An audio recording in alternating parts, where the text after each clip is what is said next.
Hello friends, स्वागत है आपका मेरे इस YouTube channel RK education arena में। क्लास 10th की केमिस्ट्री में हमने आपको मेटलर्जिकल ऑपरेशन के बारे में बताना स्टार्ट किया था, मेटलर्जी के बारे में बताना स्टार्ट किया था। उसी में आज का क्लास हमारा है। अब इसमें हमने क्या क्या पढ़ लिया था। सबसे पहले मैंने आपको बताया ड्रेसिंग ऑफ ओर्स, यानी कि जो भी हमारे अयस्क, जिन्हें कि इंग्लिश में ओर्स कहते हैं, वह मिट्टी के अंदर से खनन प्रक्रिया द्वारा, खुदाई के द्वारा बाहर निकला। उनको हम फिर क्या किए, उनसे मिट्टी और जो नॉर्मल्स उनमें गंदगी थी, इम्प्योरिटी थी, उनको अलग करके उनसे हमने क्या निकाला, ओर्स को निकाला, अपने ओर्स को निकाला। ये मैंने आपको बता दिया। उसके बाद हम क्या करते हैं कि इन्हीं ओर्स का कन्वर्जन करते हैं, यानी कि कन्वर्ट करते हैं इसको किसमें, मेटल ऑक्साइड में कन्वर्ट करते हैं, जिसके लिए मैंने कुछ एक प्रोसेस आपको बताए थे। तो दूसरा पॉइंट मैंने आपको बताया था, इसके 4 प्रोसेस में से दूसरा प्रोसेस हमारा था जो कि कन्वर्जन ऑफ ओर्स था इनटू मेटल ऑक्साइड, यानी कि ओर्स जो हमें प्राप्त हुए उन्हें हमने क्या किया, मेटल ऑक्साइड में चेंज किया। उसके बाद तीसरा प्रोसेस हमारा जो कि हम कर चुके हैं वह था conversion of metal oxide into metal. अब यहाँ जो हमें मेटल ऑक्साइड प्राप्त हुआ, उस मेटल ऑक्साइड को हमने किस में कन्वर्ट किया, मेटल में कन्वर्ट किया। अब आप कहेंगे कि हमारे पास मेटल आ गया, हमारे पास मेटल आ गया, अब हमें तो कुछ करना है नहीं। लेकिन क्या होता है कि ये जो मेटल आता है हमारे पास, ये पूर्ण रूपेण प्योर मेटल नहीं होता है, अभी भी यह पूरा प्योर मेटल नहीं है। तो इस प्योर मेटल को, यानी कि ये प्योर नहीं है, यानी कि क्या है, इम्प्योर है। तो इस इम्प्योर मेटल को हम करेंगे प्यूरिफिकेशन। तो आज यही प्रोसेस हम लोग जानेंगे कि कैसे इस इम्प्योर मेटल का हम क्या करेंगे, प्यूरिफिकेशन करेंगे। तो चौथा प्रोसेस और लास्ट प्रोसेस हम आज करने वाले हैं। तो इसके लिए क्या होता है कि 2 विधियां हैं नॉर्मली। सबसे पहला प्रोसेस इसमें आता है, 4th नंबर की बात कर रहा हूं, वो आता है लिक्वेशन प्रोसेस। कौन आता है, लिक्वेशन प्रोसेस। लिक्वेशन प्रोसेस यानी कि हिंदी में बात करें तो इसे द्रवण विधि कहते हैं। अब ये लिक्वेशन प्रोसेस क्या होता है, पहले आप लोग सुन लीजिए। इसमें क्या होता है कि जो भी मेटल हमारे होते हैं, यानी कि जो भी हमारा इम्प्योर मेटल है, इस इम्प्योर मेटल में कुछ मेटल्स ऐसे होंगे जिनका मेल्टिंग पॉइंट क्या होगा, बहुत कम होगा, और मेटल्स के ही कुछ ऐसे ओर्स या पार्ट होंगे जिनका मेल्टिंग पॉइंट क्या होगा, ज़्यादा होगा। तो इसमें क्या होता है कि फॉर एग्ज़ाम्पल अगर मैं बात करूँ, फॉर एग्ज़ाम्पल तो टीन हुआ, लेड हुआ, ये ऐसे मेटल हैं जिनका मेल्टिंग पॉइंट कम है, और इन्हीं मेटल्स में इन्हीं के ही कुछ अलग ओर्स या फिर कुछ और मेटल के ओर्स क्या होते हैं, मिक्स होते हैं, जो क्या होता है, इम्प्योर होता है, जो क्या होता है, इम्प्योर होता है। तो उन्हें हम प्योर करेंगे। कैसे करेंगे, तो इन मेटल का इसलिए किया जाता है क्योंकि इन मेटल्स का मेल्टिंग पॉइंट क्या होता है, कम होता है। तो क्या होता है कि कम मेल्टिंग पॉइंट वाले मेटल को हाई मेल्टिंग पॉइंट वाले मेटल या इम्प्यूरिटी से क्या किया जाता है, अलग किया जाता है। हाई मेल्टिंग पॉइंट वाला जो मेटल होगा, यहाँ पे टिन और लेड को छोड़ के जितने भी मेटल्स इसमें मौजूद होंगे वो हमारे लिए क्या होंगे, इम्प्योरिटी होगी। तो क्या होगा कि कम मेल्टिंग पॉइंट वाले मेटल को हाई मेल्टिंग पॉइंट वाले मेटल से, यानी इम्प्योरिटी से क्या किया जाता है, अलग किया जाता है। और उसके लिए हम क्या लेते हैं, उसके लिए हम एक फर्नेस लेते हैं। इमेज बना के मैं आपको बताता हूँ। ये एक फर्नेस लेते हैं जिसका आकार कुछ इस तरह ढालू आकार का होता है, ढालू आकार होता है, मतलब अब हमने ये लिया, ठीक है, एक फर्नेस ले लिया। अब क्या किया कि इस फर्नेस को हम नीचे से क्या करेंगे, नीचे से करेंगे हम हीट। इस फर्नेस को क्या करेंगे, नीचे से हीट करेंगे। और यहाँ पे अब हम क्या करेंगे, इसमें या फिर इसके ऊपर से हम क्या करेंगे, यहाँ पे इस पोजीशन में पूरा हमारा क्या है, ये इम्प्योर मेटल क्या होगा, हम रखेंगे। क्या रखेंगे, इम्प्योर मेटल रखेंगे। अब जब हम इसको हीट करेंगे तो क्या होगा कि जो हमारा टिन और लेड जैसे मेटल है जिनका मेल्टिंग पॉइंट कम है वह क्या होगा, मेल्ट होना शुरू हो जाएगा। और मेल्ट होना शुरू हो जाएगा यानी कि वह लिक्विड के फॉर्म में आना हो जाएगा। मेल्टिंग का मतलब क्या होता है कि किसी भी ठोस पदार्थ को लिक्विड में क्या करना है, सॉलिड को कन्वर्ट करते हैं लिक्विड में। सबसे पहले सॉलिड लिक्विड में कन्वर्ट होगा, उसके बाद गैस में जाएगा।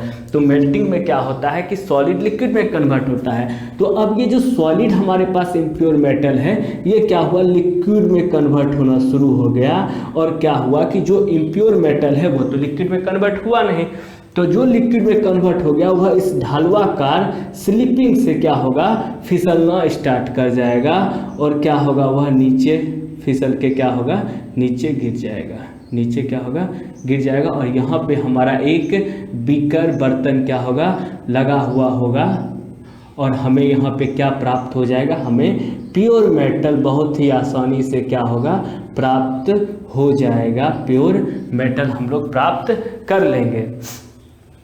तो ये सिंपल सा प्रोसेस है और जो इम्प्योरिटी होगी वो वहीं पर रह जाएगी। तो एक आसान सा प्रोसेस जिससे प्योर मेटल, अब ये जो प्योर मेटल निकलेगा ये प्योर मेटल क्या होगा, लगभग 99% तक क्या होगा, प्योर होगा। अब यहाँ पे जो निकला, तो अब इसके बाद कोई प्रोसेस नहीं करनी होती है, ये लास्ट प्रोसेस होता है। तो प्योरिफिकेशन ऑफ इम्प्योर मेटल का पहला प्रोसेस था लिक्वेशन प्रोसेस, जिसे कि द्रवण विधि कहते हैं। अब दूसरे प्रोसेस की ओर आते हैं।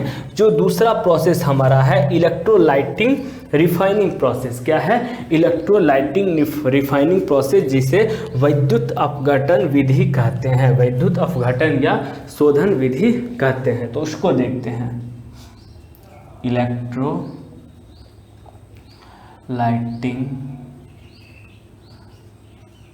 रिफाइनिंग प्रोसेस, इसे क्या कहते हैं, विद्युत अपघटन शोधन विधि कहते हैं। इसे विद्युत अपघटन शोधन विधि कहते हैं। इस विधि में क्या होता है, सबसे पहले तुम्हें एग्जाम्पल के तौर पर बता दूं कि कौन कौन से ऐसे मेटल हैं जिनका इस विधि के द्वारा क्या किया जाता है, शुद्धिकरण किया जाता है, शोधन किया जाता है, प्योर किया जाता है, शुद्धिकरण प्योर किया जाता है। तो कौन कौन सा हुआ, copper, tin, silver, gold, zinc, nickel, ये सब ऐसे मेटल हैं जिनको इन विधि द्वारा शुद्ध किया जाता है। एल्युमिनियम भी रख लीजिए, एल्युमिनियम एक्स्ट्रा। तो ये कुछ इंपॉर्टेंट मेटल हैं जिन्हें इलेक्ट्रोलाइटिंग रिफाइनिंग प्रोसेस के द्वारा क्या किया जाता है, प्योर किया जाता है। अब इसके बारे में थोड़ा सा हम जानते हैं, पहले मेरी बातों को सुन लीजिए। इस प्रोसेस में क्या होता है कि हम क्या करते हैं कि एक बैटरी को क्या करते हैं, एक बीकर में कनेक्ट करते हैं।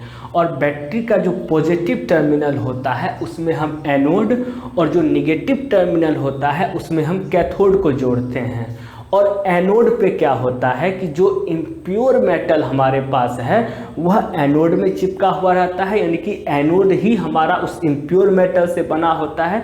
और जो कैथोड होता है, जो कि निगेटिव पॉइंट से जुड़ा होता है, ऋण आवेशित होता है, उसमें क्या होता है कि जो भी इम्प्योर मेटल प्योर होगा वह उसमें जाके चिपक जाएगा। तो दो टर्म्स होते हैं, एक एनोड होता है जिसमें कि इम्प्योर मेटल होता है, एक कैथोड होता है जिसमें कि प्योर मेटल चिपकता है। अब इसे क्या कहते हैं कि एक सॉल्वेंट यानी कि एक विलियन में डालते हैं, और उस विलियन में जाके उस विलियन से एनोड पे जो इम्प्योर मेटल है वह रिएक्ट करता है और क्या करता है कि इम्प्योरिटी को अलग करके जो प्योर मेटल है उसको क्या करता है, बाहर निकालता है। और वह उस विलियन से रिएक्ट करके क्या होता है कि कैथोड में चिपक जाता है। और कैथोड के ऊपर हम क्या कर देते हैं, ग्रेफाइट का एक लेयर लगा देते हैं, जिससे कि फिर हम उसे बाहर निकालते हैं उस कैथोड को। तो उस लेयर के कारण हमें उससे उस प्योर मेटल को बाहर निकालने में बहुत क्या होती है, आसानी होती है।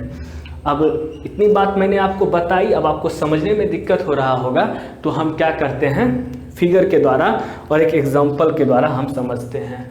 तो चलिए देखते हैं। मान लीजिए कॉपर का हम लोग कर रहे हैं, किसका करेंगे हम लोग, कॉपर का करेंगे। तो कैसे करेंगे अभी देखते हैं जस्ट। अब क्या करेंगे, हम कॉपर लेंगे और कॉपर को क्या करेंगे, ये देखिए एक बैटरी सबसे पहले हम ले लेते हैं, पॉजिटिव निगेटिव, पॉजिटिव और निगेटिव, ये ले लिया। अब इस पॉजिटिव टर्मिनल से हमने एक एनोड और निगेटिव टर्मिनल से हमने एक कैथोड। एनोड मोटा होगा, कैथोड पतला होगा। क्यों होगा, क्योंकि एनोड क्या होगा, एनोड में इम्प्योर मेटल जो भी हमारे पास है वह एनोड से उससे एनोड बना हुआ है, तो वह अभी मोटा होगा। कैथोड हमारा क्या होगा, पतला होगा, जो कि हम कुछ प्योर मेटल्स को लेकर बनाएंगे। अब इसको क्या करेंगे, एक सॉल्यूशन में डालेंगे।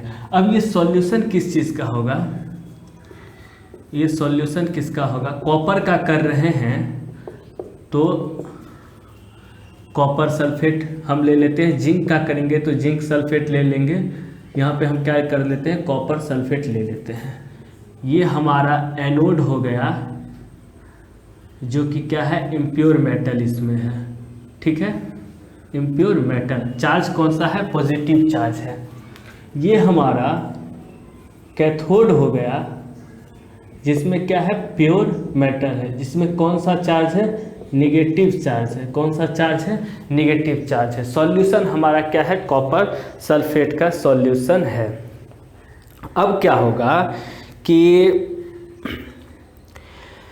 ये जो एनोड है ये कॉपर सल्फेट से क्या करेगा, रिएक्ट करेगा। क्या करेगा, इम्प्योर एनोड पे जो इम्प्योरिटी है मेटल का, वह कॉपर के सॉल्यूशन से क्या करेगा, रिएक्ट करेगा। ध्यान दीजिएगा, इस पे जो इम्प्योरिटी है, ये पूरा इम्प्योरिटी है, ये कॉपर सल्फेट से जब रिएक्ट करेगा तो यह कॉपर जो है ना, ये कॉपर सबसे पहले क्या होगा, दो भाग में टूट जाएगा। कॉपर जो है यह दो भाग में टूट जाएगा। यह क्या करेगा कि अपना दो इलेक्ट्रॉन्स को क्या करेगा, बाहर कर देगा। अपने दो इलेक्ट्रॉन्स को क्या कर देगा, बाहर कर देगा। दो इलेक्ट्रॉन्स को करे, कुछ और को करे, उसको क्या कर देगा, इससे रिएक्ट करके बाहर कर देगा। और क्या होगा कि कैथोड जब उस सॉल्यूशन में प्रेजेंट है, और कैथोड इस सॉल्यूशन में प्रेजेंट क्यूप्रिक आयंस होता है, यानी कि कॉपर सल्फेट में जो क्यूप्रिक आयंस है उससे क्या करेगा, रिएक्ट करेगा आप। और रिएक्ट करके क्या होगा कि यह जो है Cu2, ये दो इलेक्ट्रॉन, अब क्या हुआ कि इसके जो आयंस है, इसके आयंस, इसमें पूरा कॉपर था, यह क्या हुआ, दो भाग में टूट गया, इस भाग में टूट गया। अब इसके जो दो इलेक्ट्रॉन्स लिखे, इसके भी तो क्यूप्रिक आयंस हैं, इसके भी क्यूप्रिक आयंस है, उनसे क्या हुआ, मिल गया जाके। और मिलने के बाद क्या बना दिया, हमारे पास कॉपर बना दिया। और यह कॉपर क्या होगा कि इससे निकला और इसके ऊपर क्या हुआ, जाके चिपक गया। नॉर्मल सी बातें आपको ध्यान में रखनी है कि एनोड जो हमारा इम्प्योर मेटल का बना होगा, जो कॉपर क्या है, इम्प्योर है, उसका बना होगा, वह इस कॉपर सल्फेट के सॉल्यूशन से रिएक्ट करता है। और रिएक्ट करने के बाद जो भी प्योर मेटल है, वह इस सॉल्यूशन में क्या हो जाएगा, मिक्स हो जाएगा। और जो इम्प्योरिटी है, जो इम्प्योर मेटल है, वह इसके पेंदी में यहाँ पे क्या होगा, जमा हो जाएगा। यहाँ पे क्या होगा, जमा हो जाएगा। ये क्या होगा, इम्प्योरिटी है, यानी इम्प्योर मेटल है, जो इसमें क्या हो गया, जमा हो गया। अब ये यहाँ पे जमा हो गया, इसे क्या कहते हैं, एनोड मड कहते हैं। ये आपसे पूछेगा क्या कहते हैं, जो इम्प्योरिटी पेंदे में जमा हो जाता है तो एनोड मड कहते हैं। यह इस कॉपर सल्फेट के सॉल्यूशन के साथ रिएक्ट नहीं कर रहा है, लेकिन जो प्योर मेटल होगा वह इसके साथ रिएक्ट करेगा। और उसके बाद यह सॉल्यूशन क्या होगा, इस कैथोड के साथ रिएक्ट करेगा। और ये सॉल्यूशन कहाँ चिपक जाएगा, जाके ये जो प्योर मेटल है वो कहाँ चिपक जाएगा, कैथोड में जाके चिपक जाएगा रिएक्ट करके। और कैथोड में चिपक गया तो हमें प्योर मेटल प्राप्त हो गया। और ये जो प्योर कॉपर हमें प्राप्त हुआ, वह क्या होता है, 99.99% क्या होता है, प्योर होता है। 99.99% क्या होता है, प्योर होता है। तो ये दो प्रोसेस था हमारे पास, एक लिक्वेशन प्रोसेस था, एक इलेक्ट्रोलाइटिंग रिफाइनिंग प्रोसेस था जिससे हमें प्राप्त होता है। तो मेटलर्जिकल ऑपरेशन में जो 4 टर्म यूज होते थे वो 4 टर्म मैंने आपको बता दिया। अब मुझे लगता है आपको समझ में आ भी गया होगा। अब क्या होगा, दूसरी बात, अब मड के बारे में बता दिया। अब कुछ एक धातु के बारे में बताता हूँ जिसका जो है क्या कहते हैं, किस ओर से उसका मेटलर्जिकल ऑपरेशन किया जाता है। तो सबसे पहले हम अगर बोलें कि सोडियम को किस ओर से प्राप्त किया जाता है, तो यह किससे प्राप्त किया जाता है, लिक्विड सोडियम क्लोराइड से। लिक्विड सोडियम क्लोराइड से। आपसे एग्जाम में पूछेगा कि सोडियम को उसके किस ओर से या किससे प्राप्त किया जाता है, तो लिक्विड सोडियम क्लोराइड से प्राप्त किया जाता है। और प्रोसेस कौन सा होता है, तो यही 4 प्रोसेस होके सारा जो है वो गुजरेगा जिसे मैंने आपको बता दिया। और इसी चारों प्रोसेस से हमें ये सब क्या होगा, प्राप्त होगा। प्रोसेस आपको पता है, बस आप अब ये जानिए कि किस मेटल में कैसे प्राप्त होता है, कौन सा ओर्स यूज होता है। दूसरी बात करते हैं हम लोग जिंक की। अगर जिंक का हम लोग रिएक्शन करेंगे, मतलब प्यूरिफिकेशन करेंगे, तो उसके प्रमुख ओर्स कौन कौन से हैं, तो एक है जिंक ब्लेंड है जिसका फॉर्मूला मैंने आपको बताया था, उसमें ZnS होता है। दूसरा एक हमारा है कैलेमाइन, कौन सा है, कैलेमाइन है, इसका फॉर्मूला होता है ZnCO3 होता है। और एक हमारा है जिंकाइट, कौन सा है, जिंकाइट, जो कि क्या होता है, ZnO होता है। तो यह मुख्य ओर्स हैं जिससे हमें जिंक प्राप्त होता है। तो मोस्टली कैलेमाइन यूज होता है, प्रमुख ओर्स जो है वह कौन है, कैलेमाइन है। उसके बाद आते हैं मरकरी के लिए एक ही है जो मैंने आपको बता दिया है। मरकरी के लिए HgS यूज होता है, जो क्या है, सिनेबार है। सिनेबार आपसे डायरेक्ट एग्जाम में पूछेगा कि मरकरी के मेटलर्जिकल ऑपरेशन में कौन सा ओर्स यूज होता है, तो सिनेबार। जिंक में कौन सा यूज होता है, calamine, zincite, zinc blende. Sodium में क्या यूज होता है, लिक्विड सोडियम क्लोराइड यूज होता है। फोर्थ आपका आता है एल्यूमिनियम, बहुत इंपॉर्टेंट है। बाकी प्रोसेस मैंने बता दिया है, प्रोसेस वही चलेगा, बस आपको याद रखना है कि कौन से अयस्क से, कौन से ओर्स से होता है। तो बॉक्साइट से। प्रमुख अयस्क अगर पूछेगा, प्रमुख अयस्क तो क्या है, बॉक्साइट है। इसका फॉर्मूला होता है Al2O3 × 2H2O। और इसका होता है कोरंडम होता है और क्रायोलाइट होता है। लिखता हूँ, कोरंडम होता है Al2O3, क्रायोलाइट होता है, इसका फॉर्मूला होता है Na3AlF6। Na3AlF6। तो एल्युमिनियम्स के मोस्टली 3 हैं, लेकिन इसमें भी प्रमुख कौन है, बॉक्साइट। मेन कौन सा है, बॉक्साइट है। अब आते हैं फिफ्थ, 5वां किसका पूछता है, कॉपर का। इसका भी एक ही है, मोस्टली है। कॉपर का आपको पूछेगा तो आप कॉपर पायराइट कह दीजिएगा आराम से, कॉपर पायराइट। ये सब बुक में आपके लिखे हुए हैं और इसका वो भी दिया हुआ है, फॉर्मूला भी दिया हुआ है, आप चेक कर सकते हैं। लेकिन मैं बताने के लिए बता देता हूँ कि ये इतने जो है, ये 5-6 जो मैंने बताए आपको याद रखने हैं। आयरन का भी बहुत इंपॉर्टेंट है, हेमाटाइट है। सबसे इम्पॉर्टेंट कि किससे किया जाता है मेटलर्जिकल ऑपरेशन आयरन का, तो हेमाटाइट से किया जाता है, मोस्ट इम्पॉर्टेंट है।